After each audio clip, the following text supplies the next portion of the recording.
আসসালামু আলাইকুম রহমতুল্লাহ।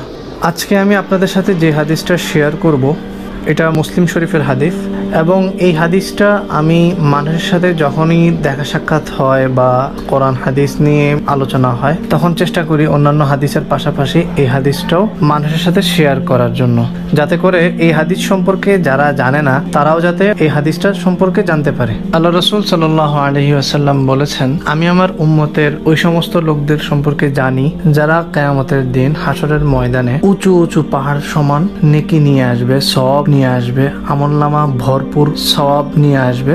ফায়াজআলুহুল্লাহু হাবাআম মানসুরা, কিন্তু আল্লাহ তাআলা হাসরের ময়দানে তাদের সকল নেকি সমূহ নষ্ট করে দিবেন। হাসরের ময়দানে তাদের সকল আমল বরবাদ হয়ে যাবে, নষ্ট হয়ে যাবে।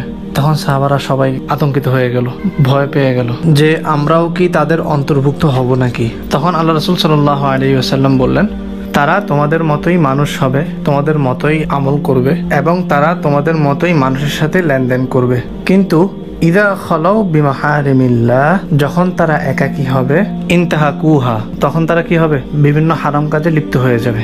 এই হাদিসটা মুসলিম শরীফের হাদিস, এবং আল্লাহ রাসূলের জামানায় সাহাবায়ে কেরাম তো এই ধরনের কোনো গুনাহে তো তারা লিপ্তই হইতো না, আর তখনকার সময় একাকী হয়ে তারা কি বা এমন গুনাহ করবে। রাদিয়াল্লাহু আনহুম আজমাইন। তো এই হাদিসটা বর্তমান সময়ের জন্যই, আমার জন্য এই হাদিস, আপনার জন্য এই হাদিস। যাদের কাছে স্মার্টফোন আছে, যাদের কাছে মোবাইল আছে, যাদের কাছে ইন্টারনেট আছে, যাদের কাছে ল্যাপটপ আছে, প্রত্যেকের জন্যই এই হাদিস। আর বর্তমান সময়ে প্রত্যেকের হাতেই পুরো দুনিয়া, সবার কাছেই অ্যান্ড্রয়েড, সবার কাছেই ল্যাপটপ, সবার কাছেই আইফোন এবং সবার কাছেই স্মার্টফোন। আমরা যারাই একাকী হয়ে নির্জনে বসে নিজের রুমে যে কোনো ধরনের গুনাহে লিপ্ত হওয়া থেকে বিরত থাকার চেষ্টা করব, পাশাপাশি অন্য সব ধরনের গুনাহ থেকে নিজেকে হেফাজত রাখবো।